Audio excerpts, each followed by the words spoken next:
It's good to be here. How you doing? Yay! Yay! I couldn't help it. I couldn't help it. I couldn't help it. Okay, here we go. What I want to say is, first, as I prepare to share this song,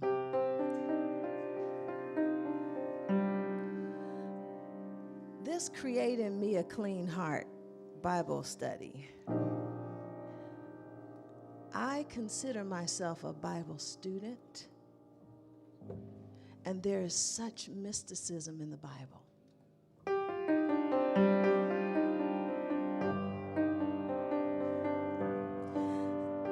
And the inauguration is coming up, and I need my heart cleansed, amen? And I don't want to do it by myself. So I encourage you, I invite you. This is an opportunity for self-reflection, healing, and the beginning of creating a new world that we want to experience. Beginning in here, amen. Okay, this song is entitled Facing Fears. And I told Reverend Dr. Andriette that I might have to take you all into the living room today, and that's where I choose to go. So just go with me.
Don't know where I'm going, need a revelation on the threshold of something new. Seek some understanding, need to hear that voice.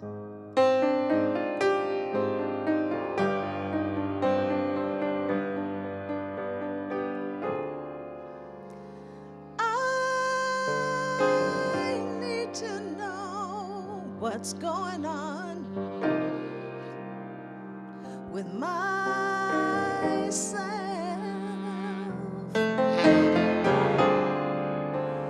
Facing my fears and playing by the rules.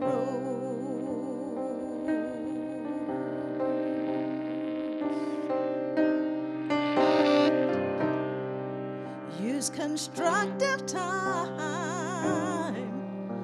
to learn as you go. Utilize what you have. Know the consequence. Please, please, think things through.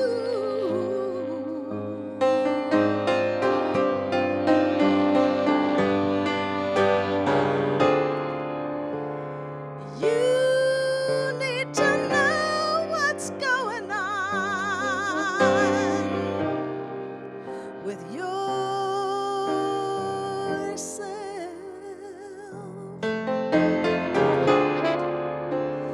facing your fears and playing by the rules.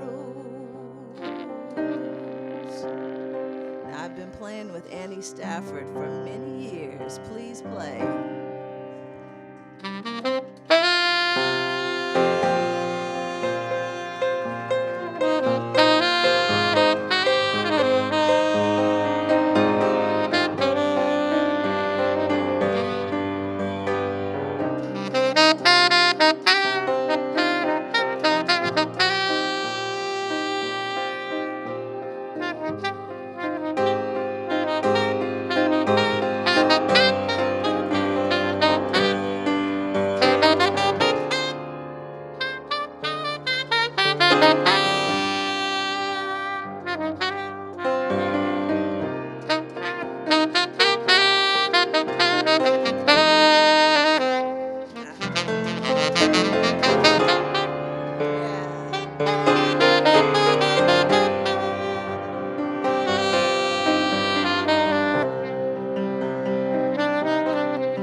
Responsibility,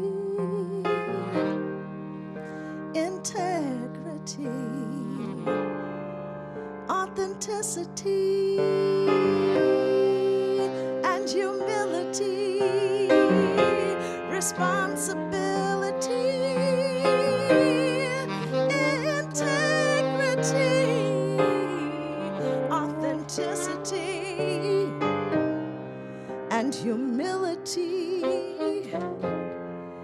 These are my rules, but you got your own rules. And I ask in this moment that you think about what your rules are for you, okay? And if anybody wants to shout it out, let me hear it. Integrity, peace, love, passion, compassion. I like passion too, though.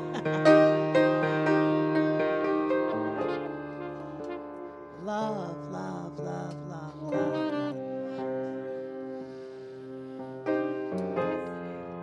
Listening. These are some rules. These are some rules. We gotta live by some rules. Integrity, possibility, peace, peace, peace, peace, peace, peace and love. Peace and love. Hope, hope, joy, joy, forgiveness, hey. Ooh. What are your rules? The world needs us to live by our rules, our integrity rules, our authenticity rules, our honesty, honesty. The world needs to know who we are.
Valerie Joy Fidmont, and Annie Safford. Oh, yes. Facing fears and playing by the rules. That's it. Once we acknowledge what our rules are, because we are always in some way, shape, or form facing a fear. And we're always playing by some rule. We are good at making them up, aren't we? Yes, yes, yes. So as we are, thank you, Val. Thank you.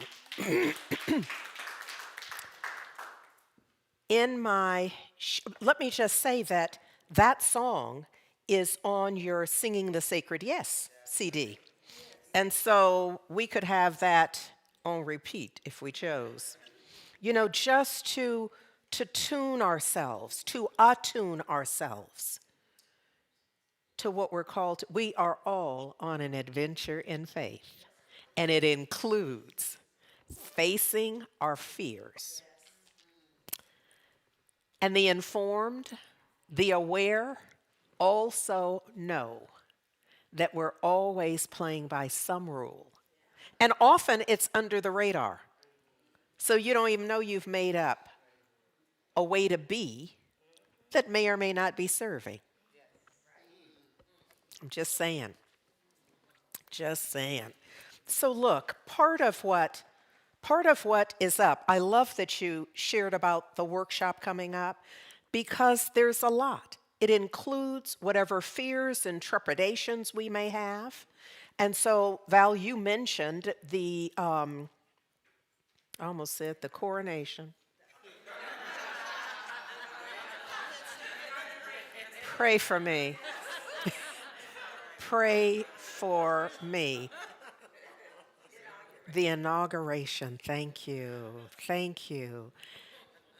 The fires in Southern California, climate warming, there is so much that is now on our radar. I don't know what blocks, I walk Lake Merritt regularly, and I realized the other day just how I'm resisting saying accustomed, just how acclimated I have become to seeing unhoused encampments and all that is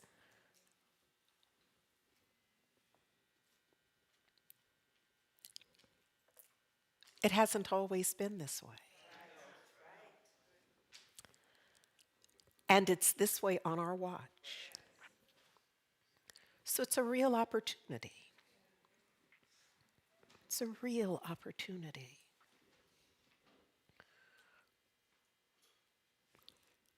When I walk, for me, it's incorporating prayer along the way. And I know, and we support organizations who are versed in this work. There was one, no, it's been more than once, but the first time this happened, there's a guy who regularly sleeps and lives under a tree, a large tree there at the lake. And a particular day, my walking partner and I saw some folks talking to him. And I was surprised that I had part of my reaction was included, like, what are you doing with him? And I didn't realize that I had, what begins to happen wherever we are, we begin to build some kind of community. Now, nobody else may be aware that you're in community with them, but it can begin in such an informal way. Like, You know, they're the regulars who walk and they're the regulars that we see. And sometimes, we'll bring a little something for them. But this particular day, I was struck by how protective I felt. How I immediately, like, what are you doing? What are you? And it was a nonprofit that comes out to see if they can take them someplace. They were interviewing him to see what his need, what all the things, and I was so struck by where I was in it.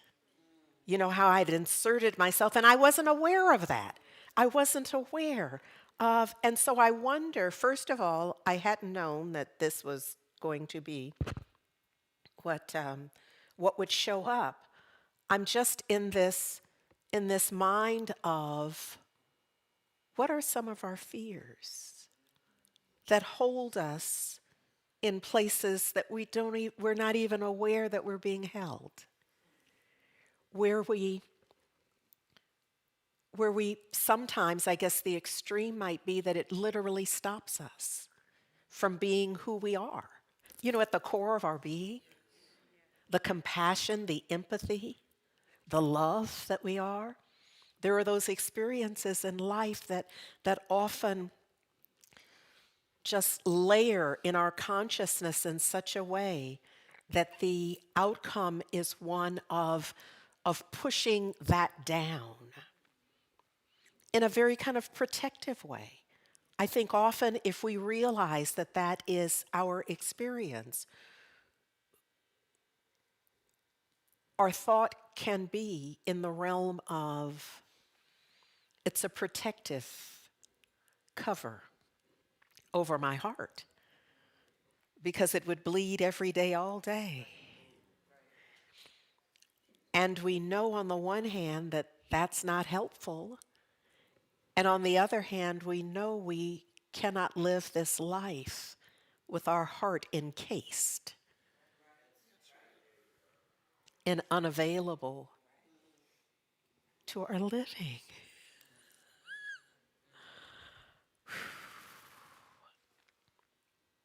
So this notion of,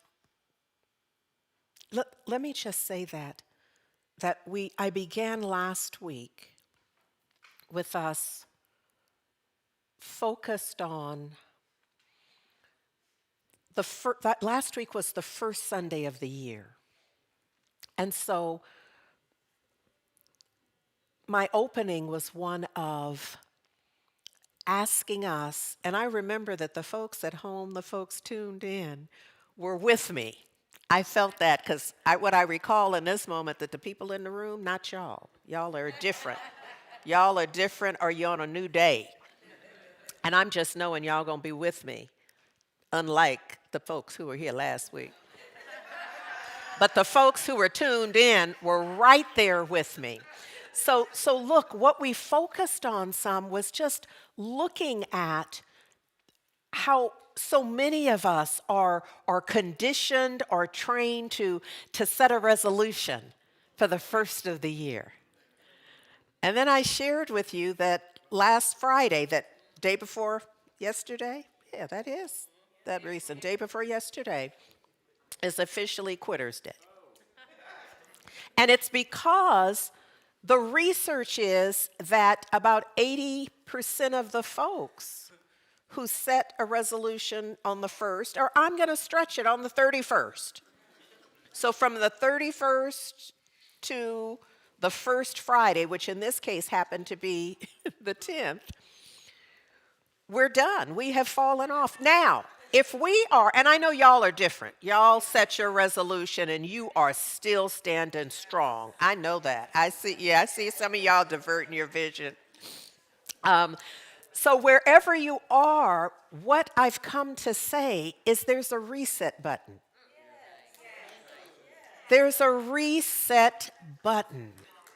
So, and it doesn't have to be a resolution. The challenge with a resolution is it is confined to the 31st and the 1st. And so often when we shift and we realize that we're not doing whatever it is we said we were going to do and swore and invested in, the thing hadn't even arrived yet. It hadn't even been delivered yet, and you're already done using it. Yes? Am I telling the truth? It hadn't even, or let's say it did arrive. Some of you are like, well, it got there. You haven't opened it. And you already through. The idea is you don't have to be. Because unfortunately, what can often go with that is the self-flagellation, the self-criticism, the self-wounding that happens in that. And I think that that's why we don't continue, because to look at it again, to pick it up again, or even for the first time, is hurtful. It reminds us, it is representative, not just reminds us, it is representative of our failure. Do you see how quickly we feel we can fail? Between December 31st, and you know I'm stretching it because they really talk about the 1st, to the 10th, we have already failed and we're done. Can I just say, we got to get a new rule. We got to get a new rule. It ain't over till it's over. And you get to say when it's over. Now, it could be that you erred, that was a moment with cocktails or whatever when you set that resolution. You were high on life. And now you're set in a different reality, so you just choose again. Yes. Yes. All right. So this opportunity is for us. Look, Neville, let me share with you what our brother Neville Goddard offers us with this. He says, your present world reflects the sum total of all that you believe to be true about yourself and others. That's a rule. That's a rule. That's one of the rules. When we're facing our fears, we can live by this awareness that our present world, the world in which we live now, what we're experiencing right now, is simply the sum total of all that we believe to be true about ourselves and others. And listen here, that which you imagine yourself to be today goes forward and will confront you in the future. That's a rule. So for the one so I get that fear can be present, and when you have your rule available, you're like, yeah, because if I give in to that today, I know I have a history, but if I give in today, I will face this moment. And sometimes I'm literally thinking that. That's what stops me, is I'm thinking, I won't see this later. If I can deal with it now, and I don't want to deal with it now, but I know if I don't deal with it now, what I'll deal with later, consider this later right here. I'll deal with it in the later, when later is now, but I'm also going to have a mindset that you could have dealt with this over there. So can you see how it's now even layered? I'm still in this space of not wanting to deal with it. Whatever that is, the pain, the discomfort, the confusion, the whatever it is, y'all know what it is for you. But now you have the awareness that I could have done that in January, in December, year before last. For all of those opportunities. Yes? I see you. Are y'all working this out in your minds? And in your awareness, are you seeing it on the invisible timeline where you have the options to apply the rules that work best for you, to call forth your highest and best? Ron, can I get some help? Something has me kind of stuck here. But what I want, while we're unsticking, please, if you would, I'm working with, and I just want to give thanks for our production team. I absolutely do. Because I want to remind you that what I'm playing here, thank you, Ron, what I'm playing with here are these images because I'm a visual learner. And so I awaken seeing images, and I'm usually trying to, my challenge is it's hard for me to translate them. So here we have the one-dimensional idea of how we start out. We start out with this notion of Happy New Year, Happy New You, Happy New Year, Happy New Me, Happy New Year, Happy New Us.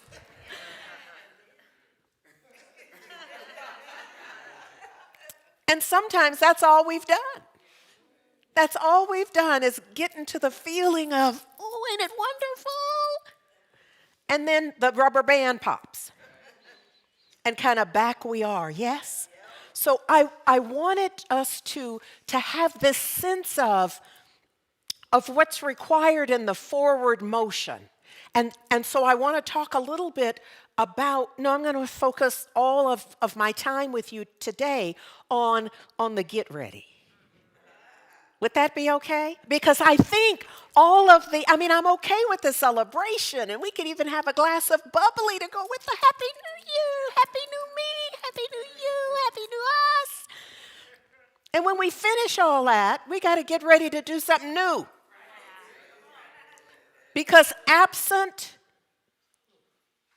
the being and doing something new, is it okay if I tell you it ain't going to be a new year? I like to come to a new year with good news. And I feel like I got to tell you, if you ain't doing nothing new, the only new thing is going to be the new number on it. That's all that's going to be new. It will no longer be officially 2024. 2024 will have a new name. That'll be the only newness. You will have converged probably 2020 through 2020, 2021, 2022, 2023, and 2024, all under the banner of we're going to call it 2025. Am I making this up? That's the only new that is guaranteed, is the new name. Everything else is up to you. Oh, see, now you mad at me. Because you were planning on somebody else cleaning it up, huh? But no, it's all up to us. If this is going to be a new year, you're going to have to be new. That's going to be the challenge, isn't it? So look, this idea, but what I'm really doing is this is my way of inviting you into the newness of 20. Don't wait till it gets old and cracked up, crusty around the edges, to decide that you're going to be new. We could decide right now that we are going to join in the newness of this year and bring our own newness, our own vision for who we can be. Because at this point, we have, now I'm not going to try to do no arithmetic in my head, we got 51 weeks and about 354 days. Can we work with that? Yes. Okay, all right. All right. So the idea is, or the opportunity is to the fulfillment of our heart's desire. And here's why I'm saying it that way.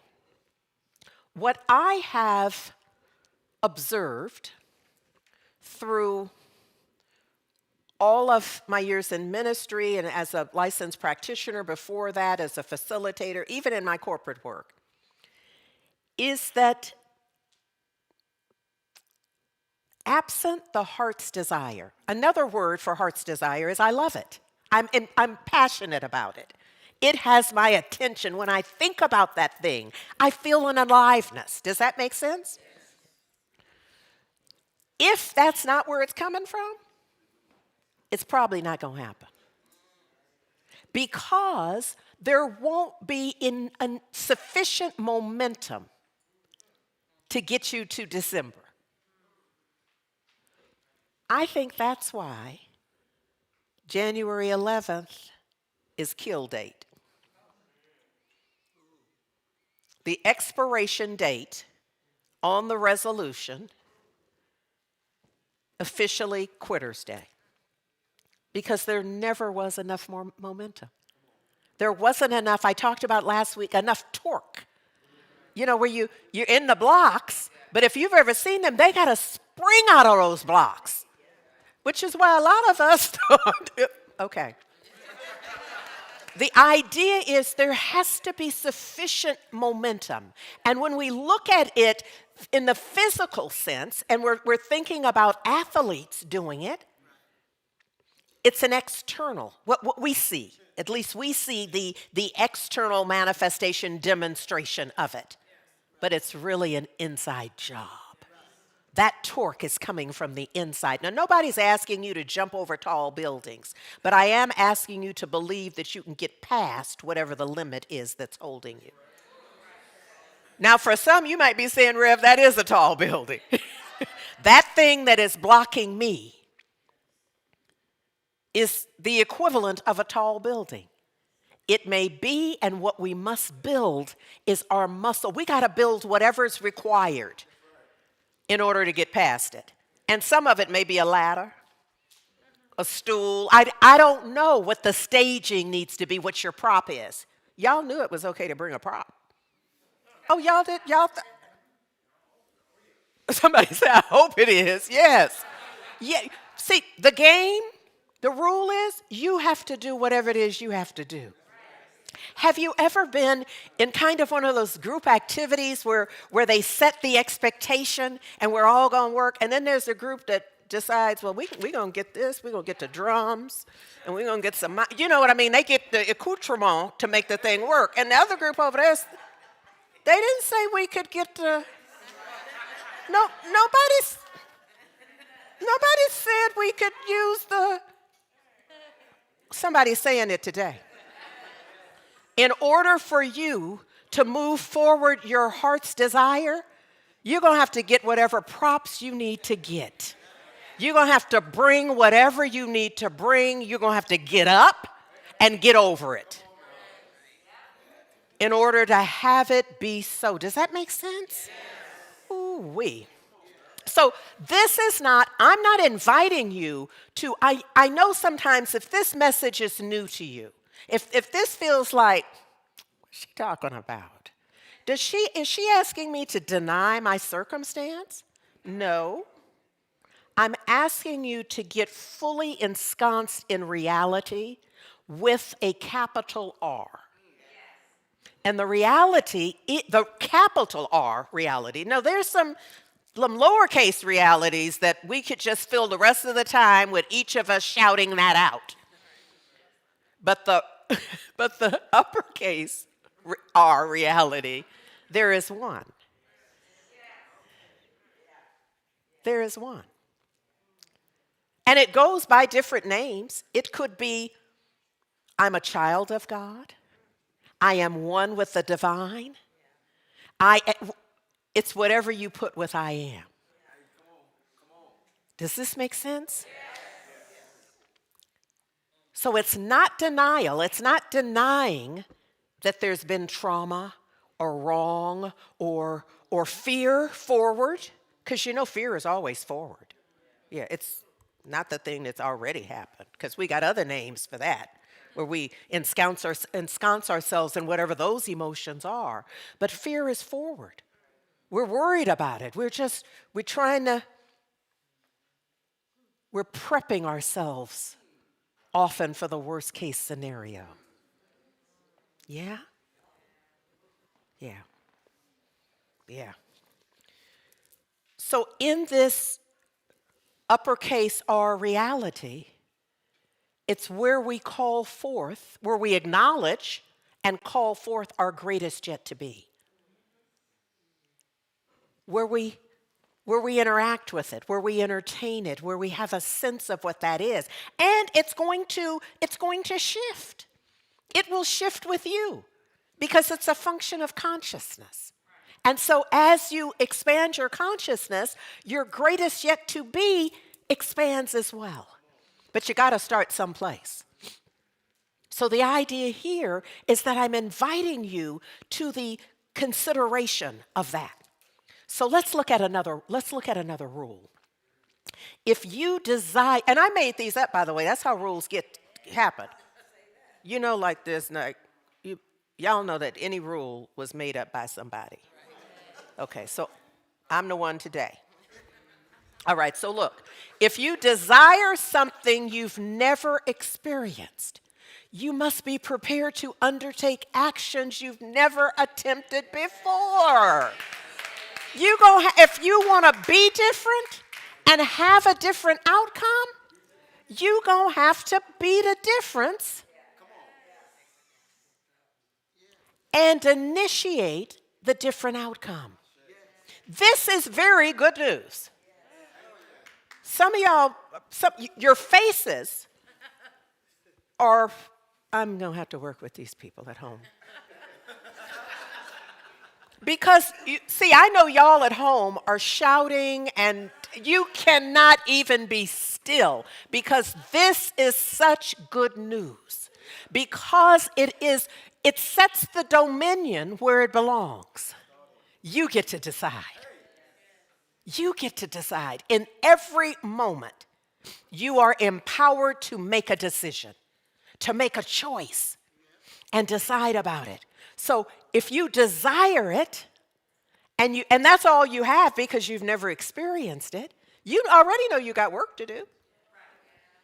Because if you were already the mental, emotional, and spiritual equivalent to your desire, you'd have it. So if that's not where you plan, if that's not your situation, then you know you have work to do. And the work is yours to do. Now, I know you can identify some people who, if they did the work, your life would be different.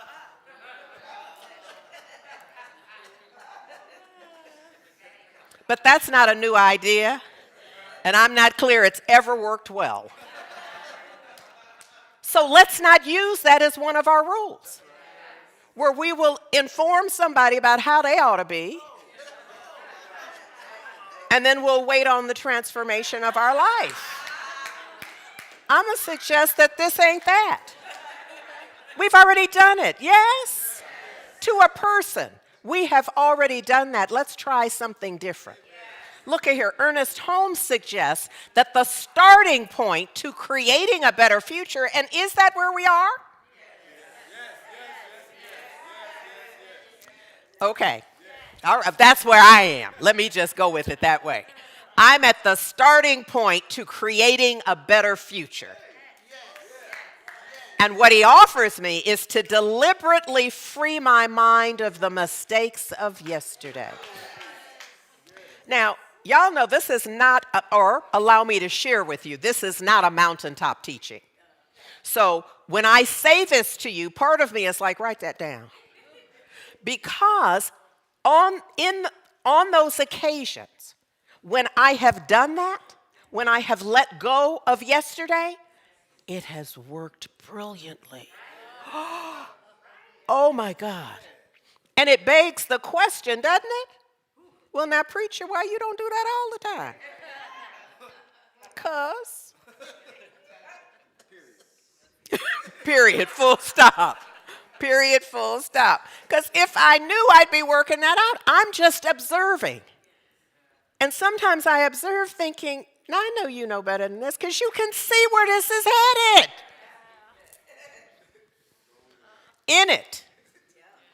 In it deep. So this is me hollering out to you, the bridge is out. Don't go that way. Does that make sense? We don't all have to. I'm making enough mistakes for all of us. Enough errors in judgment. Yes.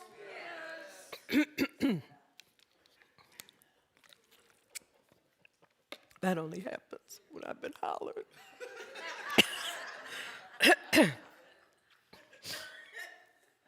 That's the signal to stop hollering at the people.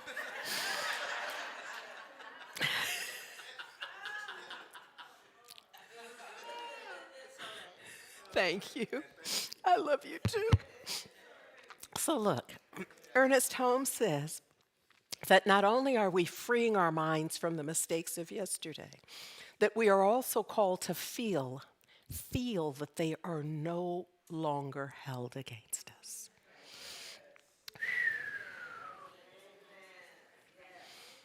Facing our fears and playing by the rules offers us a certain level of freedom. Yes.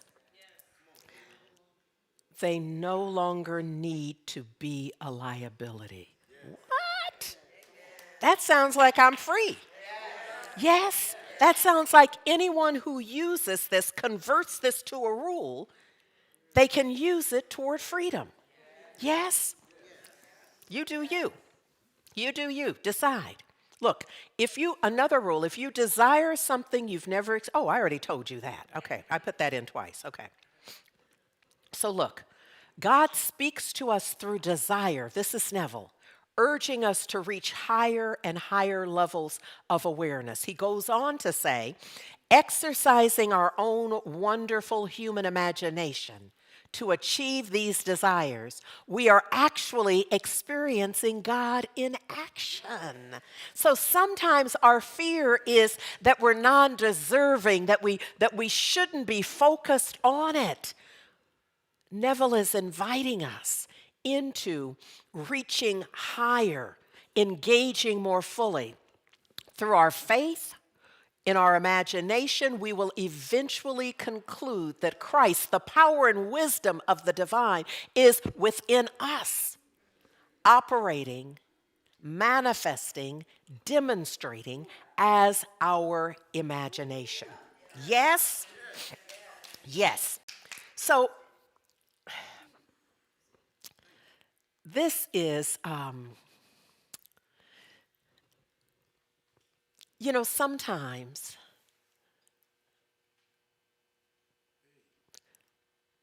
sometimes I'm in judgment of my fellow humans.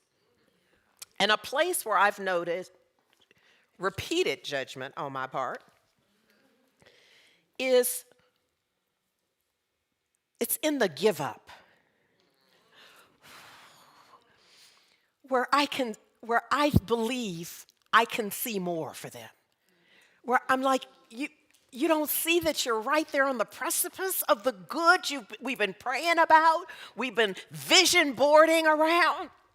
It's that moment. Pardon me. It's that moment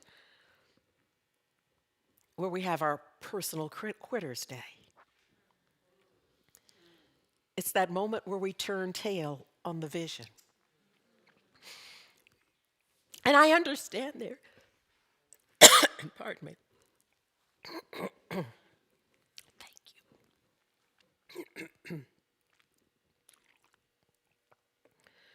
you.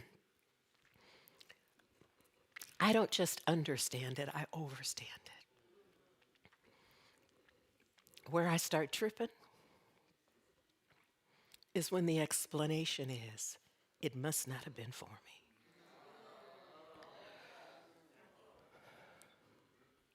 Pray for me. Because I'm wondering, how the heck would you know? How could you possibly know whether it was for you? You have not yet done what's required. How could you possibly know that it's not for you? You haven't done enough to engage it. You haven't.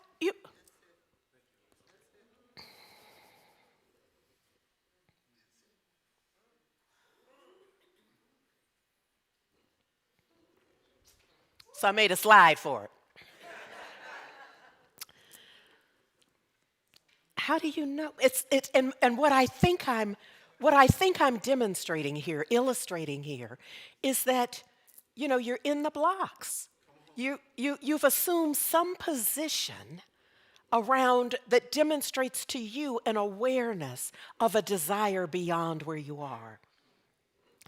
But then I purposely shaded the vision, which is the leap. It's over and above whatever you're dealing with now, whatever the challenge is. You're seeing yourself on the other side of the prognosis, of the diagnosis, of the current bank statement, of the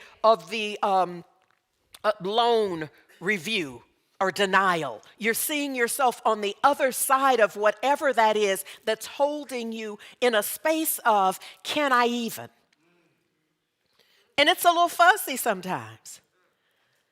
And what I believe, if I had the special effects that I've been praying about, this would be in animation. And we'd see it getting like Back to the Future. Remember in Back to the Future, how it wouldn't just automatically disappear, he'd start fading out. Because there wasn't enough of a belief system. There wasn't enough faith. There wasn't enough of, I know and I got this and I'm willing. There wasn't enough of that energetic investment and engagement. Yes? And here's the thing, we saw that. We saw it in, well, it's in the popular culture. It's in Ghostbusters even. You know, when you change your energy, it changes. And so this is to depict the energy of, I don't know if I can. I wrote it down. It's on the vision board. And now that I'm here, because, you don't start right there. Right? You don't start there. There's some get ready. Even to that. Yes?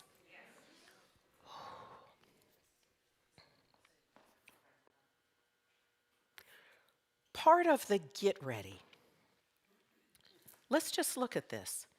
If it was going to be physical activity, like, you're in the block. So maybe before you got there, maybe you did some stretching. I mean, I don't know, maybe you didn't. Maybe all you did was buy a little coordinated outfit. But for real, the drag could be part of the for real prep.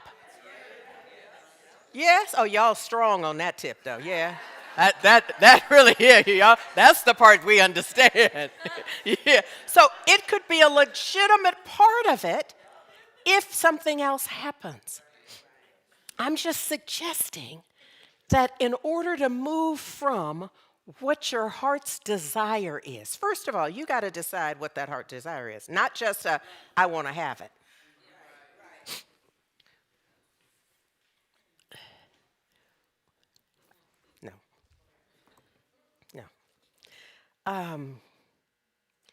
Another rule is God speaks to us through, let me do it here. God speaks to us through desire, urging us to reach higher and higher levels of awareness.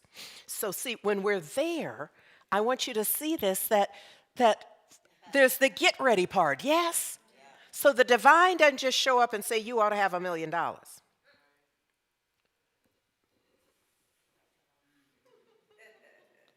There's probably going to be an instinct of, I should open an account somewhere. I should prepare myself to be in receipt of more money than I've ever seen or had before. Does it make sense that there isn't? I'm not suggesting there's a sequence. I'm just thinking there's first things first. Is open your mind, that there's something. Maybe the stretching is in your consciousness. Opening your mind, opening your way of thinking, practicing lifting up a different level of expectation. And you may say, well, let me do it in bite-sized pieces. Let me begin to see myself with 100,000. And then, let me work that out in mind first, so that I'm not, because if I'm in whelm, I may quit. Because it's too much. I just need a sandwich. Or a cookie. Is that not us? They acting like I'm making it up. I know y'all know. Let me, look, a sister friend and someone who used to attend Heart and Soul before she moved to the West Indies, has a new book out, and it's 365 Days to Honor Yourself. It's Opal Palmer Adisa. And she writes this, and I got notes in here because I'm applying it to where we are. She says, let's help those, and I'm only excerpting, by the way. Let's help those, this is for today, it's a 365-day reader. So for today, she says, let's help those who are marginalized grow into their best selves. We were put here to create as co-creators with the divine. Let's breathe that in. We are put here to create as co-creators with the divine, which is larger than anything any one of us can come up with. So we're not just creating. We're not just here to create based on what we can think of and what we can fit in our room or in the trunk of our car. That's not the limitation. We are to create as co-creators with the divine, which means right now none of us knows what we may be called to do and be a part of. Does that make sense? Yes. And well, you do if you're not willing. Let's be clear here, because you can say, I know I'm here to be in co-creation, but I ain't doing that. I'm just going to do me at the level at which I can sense and see that. But that's not the call. The call is to go beyond that. Yes? Okay, she says, reflect on what you are creating daily in your words, deeds, and make sure you act with integrity. One of the rules. Even when we feel we cannot go any further, there is usually a reserve of strength that we can pull out. So even when we get to quitting day, we can remember, what'd she say? She said, even when I feel like it's over, that's it, that's all I've got. What she said, there is usually a reserve of strength. And I'm going to add creativity that we can pull out to get us up the mountain and still have the wherewithal to survey the horizon. You better ask somebody. Yes, yes. She says, or this is the way I'm saying it, we are called to help pull the underserved to the top. So the goal here is to not just get yourself up the mountain, but even as you're going, now, see, this is tricky. So there's nothing in here that says don't go up the mountain because there are underserved who are not at the point that they can go up. It's go up, and in the going up, you are learning how others might also go up. And look at here, even if you don't tell nobody you went up, somebody's going to see the difference in you. And so you are modeling a certain behavior. You're modeling a certain breakthrough, a certain no limitation in my life.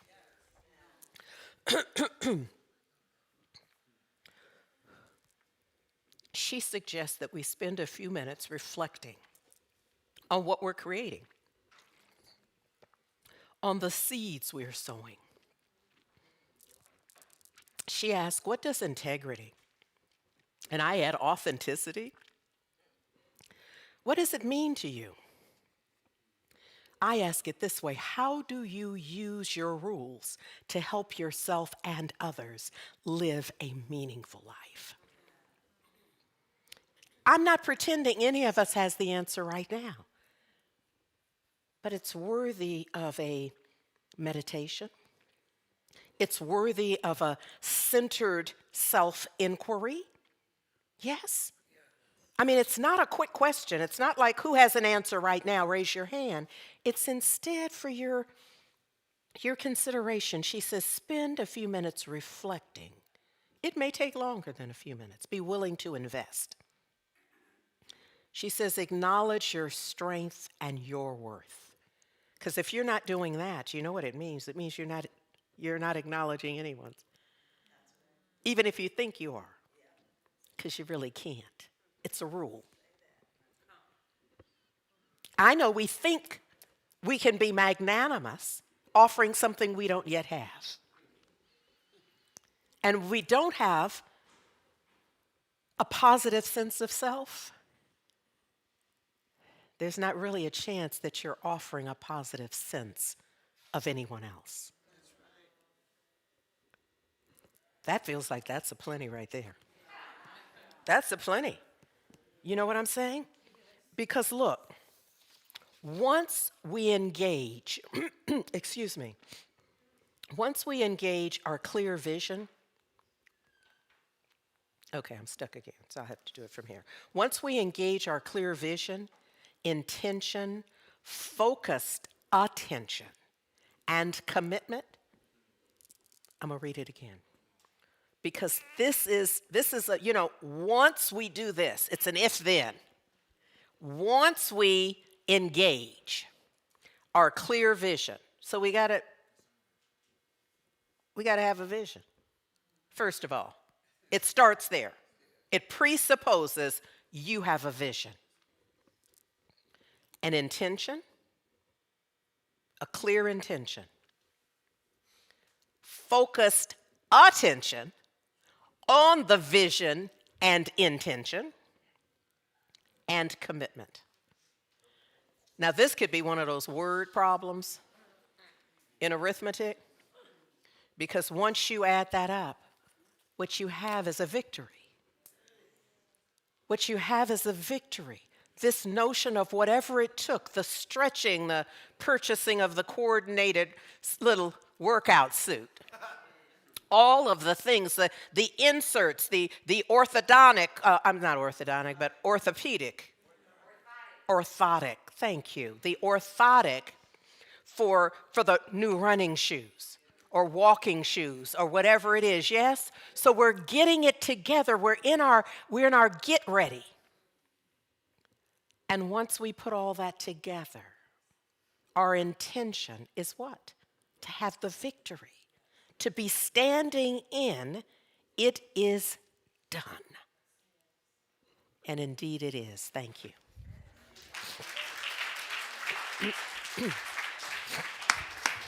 Yeah.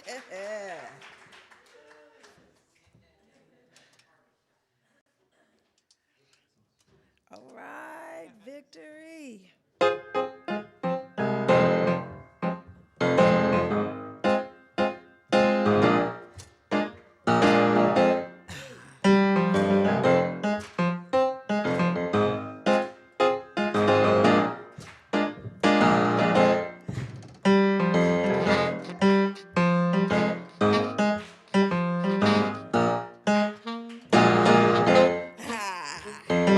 Your word is victory. So Annie and I want to play, but you got to sing victory at the right time. Amen. Victory. That's how it goes.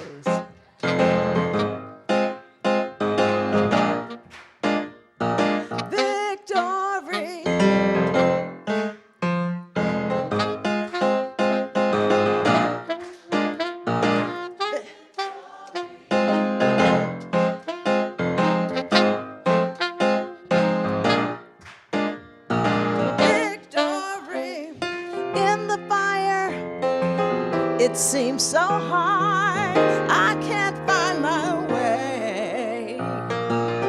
But even when I cannot see, Spirit is leading me. And I know I've got the victory. Hey.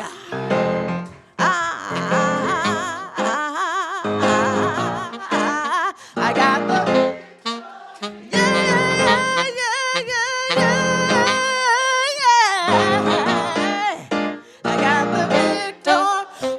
about intention, provision,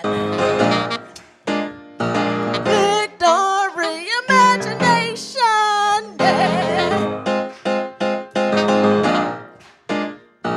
Victory. Now you know sometimes we think that we know it all, but God has got a plan.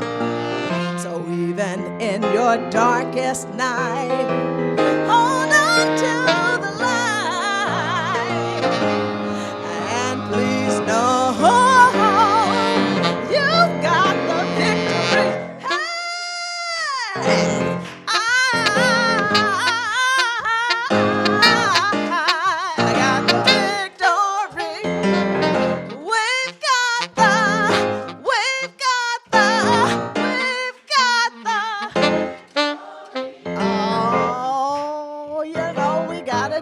choir thing. I'm sorry, y'all. We got to do it. Okay, men or tenors. Okay, this is your part. And just keep building, okay? I got it. I got it. I got the victory. Let me hear that.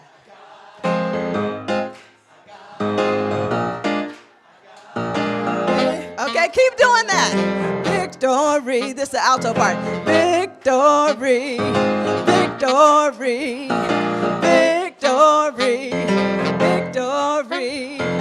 Victory. Victory. Okay, sopranos. I've got. I've got. I've got. I've got the victory. Now rock out on victory.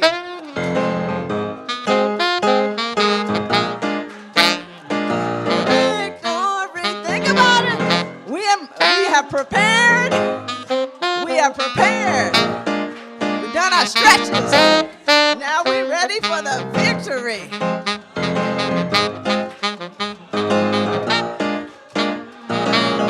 Okay.